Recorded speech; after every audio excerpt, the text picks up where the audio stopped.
Kepolisian Daerah Sulawesi Tenggara mengungkap kasus illegal mining PT Deven Mineral Sinergi di Desa Morombo, Kabupaten Konawe Utara. Dari pengungkapan itu, 1 orang ditetapkan sebagai tersangka dan puluhan alat berat disita.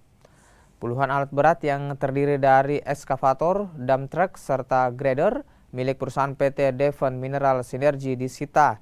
Alat berat ini disita dari lokasi penambangan ilegal di Desa Morombo, Kecamatan Lasolo, Kepulauan, Kabupaten Konawe Utara.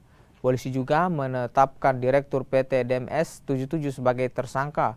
Wakil Direktur Reskrimsus Polda Sulawesi Tenggara menyebutkan PT DMS 77 diduga melakukan penambangan ilegal di kawasan hutan lindung.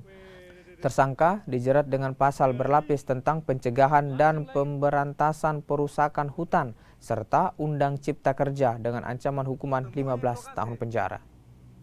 Ditetapkan sebagai tersangka yaitu Direktur PT DMS 77, Saudara DA. Alat bukti yang dilakukan penyitaan oleh penyidik diantaranya 27 alat berat, 8 dump truck, dan ada kurang lebih 9 tumpukan ore nikel. Berkas perkara sudah dilimpahkan ke Kejaksaan Kejati, Sulawesi Tenggara pada tanggal 3 Oktober. Pasal yang disangkakan dalam penyidikan terkait Undang-Undang Pencegahan Pemberantasan Perusakan Hutan untuk melakukan kegiatan penambangan ilegal pada kawasan hutan lindung. Pasal 80